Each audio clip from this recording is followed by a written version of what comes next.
Hello, and welcome to the turbulent world of Middle East soccer, or Mideast Soccer podcast. I am your host, James Dorsey.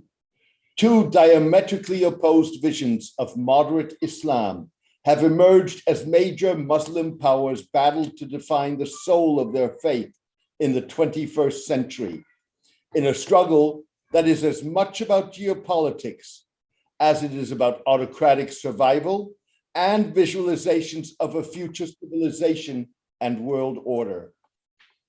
Saudi Crown Prince Mohammed bin Salman and Yahya Cholil Staquf, the newly elected chairman of the Central Board of Indonesia's Nahdlatul Ulama, the world's largest Muslim civil society movement, expressed their dueling visions in separate but almost simultaneously published interviews. While the timing of the interviews was coincidental, they neatly laid out the parameters of a rivalry among major Middle Eastern and Asian Muslim majority powers to dominate the discourse of Islam's place in the world as the world translates into an as yet undefined new world order.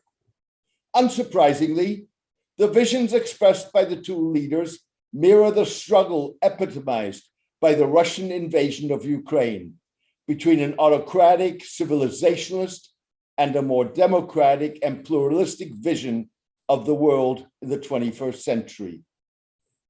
At the heart of the differences between Messieurs bin Salman and Staquf lie questions about whether Islam needs reform or return to basics.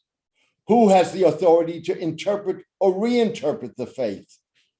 And what constitutes proper Islamic governance? Speaking to The Atlantic, Mr. bin Salman left no doubt that the authority to interpret Islam was his and his alone. A law graduate from King Saud University, who prides himself as a student of Islamic jurisprudence, who bent Saudi Arabia's religious establishment to his will, Mr. bin Salman laid out the principle of the autocrat's notion of moderate Islam: absolute obedience to the ruler. In Islamic law, the head of the Islamic establishment is Wali al-Amr, the ruler, Mr. bin Salman said. For good order, Mr. bin Salman added that Saudi Arabia is based on pure monarchy, and he, as crown prince, would preserve the system. To remove himself from it would amount to a betrayal of all the monarchies and Saudis beneath him. I can't stage a coup against 14 million citizens, Mr. bin Salman said. He was asserting that most Saudis supported not only the monarchy, but also one-man monarchical rule. Mr. bin Salman was also insisting that he decided what implementation of Islamic law entailed, and that he had the authority and power to interpret the faith as he saw fit. In line with accepted dogma, Mr. bin Salman said he could not change rules enshrined in the Quran, viewed as God's word, but was free to interpret the majority of Islamic legal provisions derived from reported sayings and deeds of the Prophet Mohammed. He's short-circuiting the tradition, Middle East scholar Bernard Heikel told The Atlantic, but he's doing it in an Islamic way. He's saying that there are very few things that are fixed beyond dispute in Islam. That leaves him to determine what is in the interest of the Muslim community. If that means opening movie theaters, allowing tourists or women on the beaches, on the Red Sea, then so be it. Mr. bin Salman has no doubt given tradition short shrift. He has introduced social rather than religious changes of tradition that were tribal, not religious in origin, even if they were religiously packaged.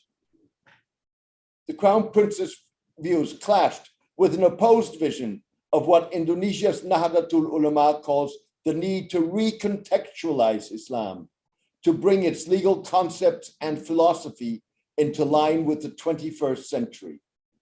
Recontextualization would involve revising obsolete elements of Islamic jurisprudence that are supremacist or discriminatory.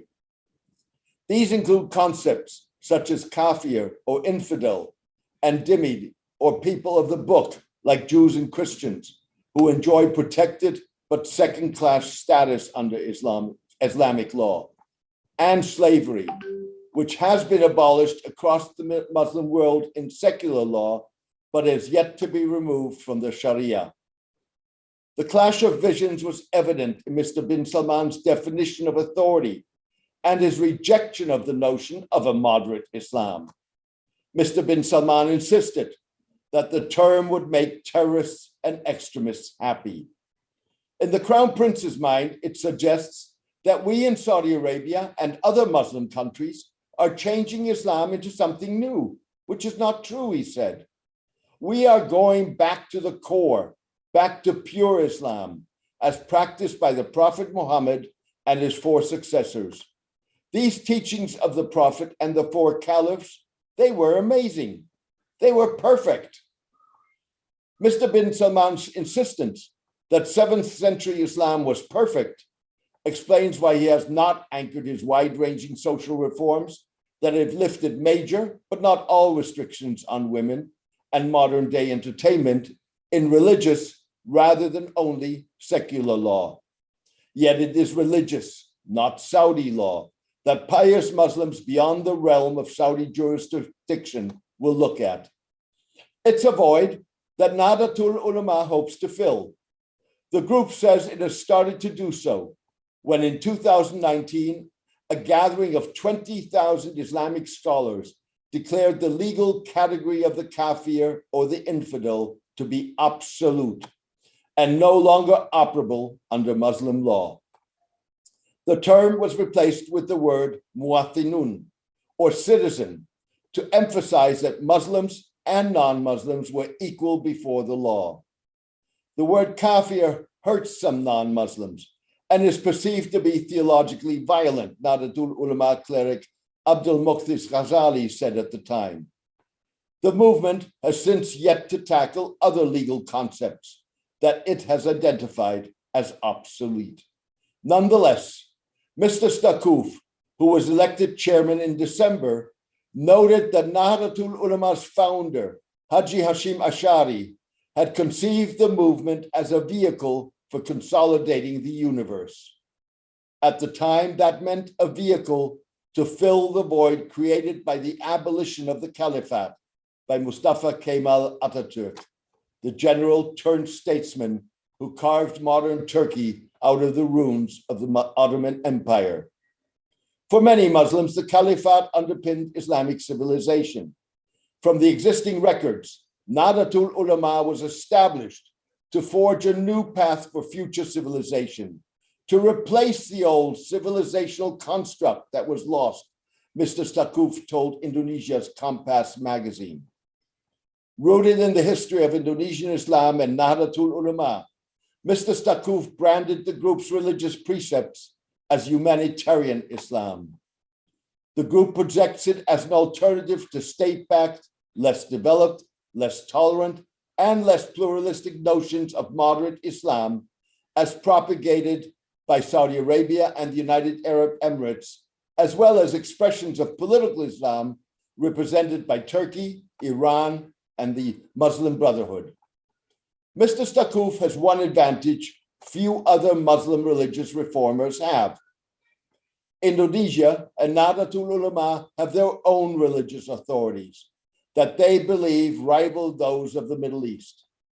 As a result, Nahdlatul Ulama scholars feel no need to take their cue from seats of Islamic learning like Al-Azhar in Cairo or the Islamic University of Medina.